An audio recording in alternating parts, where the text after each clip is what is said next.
Swastiastu, Namo Buddhaya, Salam Kebajikan, dalam puji bagi Tuhan Yang Maha Kuasa.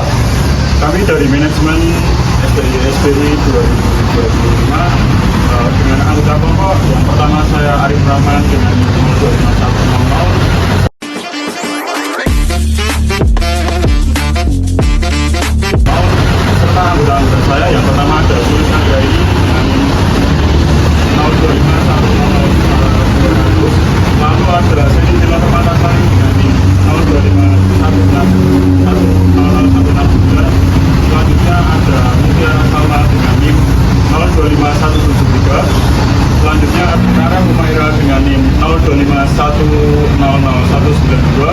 Dan yang terakhir ada Diva Noviana dengan NIM 0251001119. Kita akan mempersembahkan sebuah podcast dengan judul Kartini di Garis Luka. Selamat datang di diskusi kelompok kami bersama saya Arif Rahman beserta teman-teman saya dari STI SBI Yogyakarta.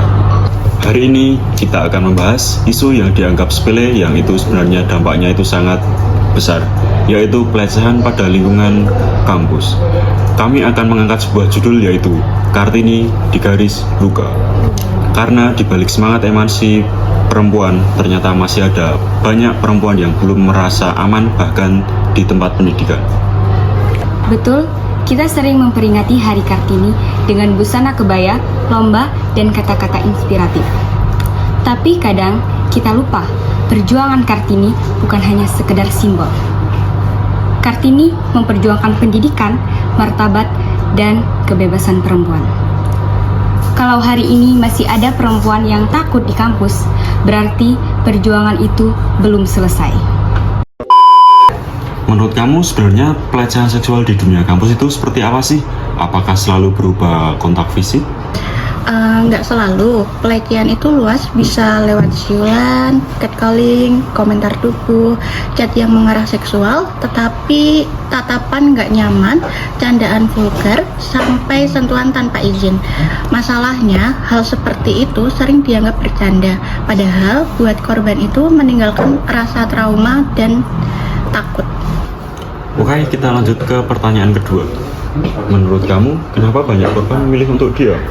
Karena takut nggak dipercaya, takut disalahkan, takut dianggap lebay, atau malah takut nilainya terganggu karena pelaku punya kuasa.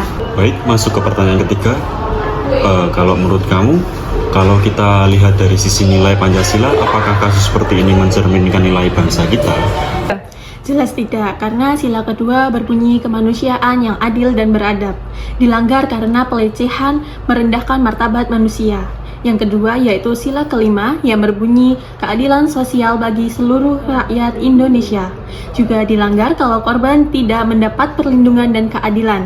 Kalau masih ada orang merasa tidak aman di kampus, berarti nilai Pancasila belum diterapkan di dunia pendidikan. Oke, selanjutnya, menurut kamu apa yang seharusnya dilakukan kampus dalam menangani kasus seperti ini? Kampus seharusnya tegas dan berpihak pada korban. Harus ada sistem pelaporan yang aman, rahasia, dan mudah diakses. Jangan sampai nama baik kampus lebih penting daripada keselamatan mahasiswa. Karena kampus yang baik bukan kampus tanpa kasus, tapi kampus yang baik berani menyelesaikan kasus dengan adil.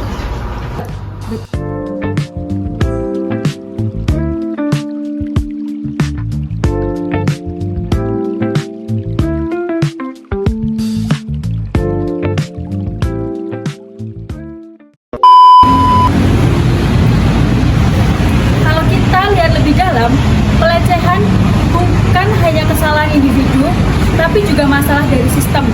Saat candaan seksis dianggap normal, kita korban disuruh diam. Saat pelaku dibiarkan, disitulah budaya mulai tumbuh. Kita semua tanggung jawab menciptakan ruang aman dan nyaman.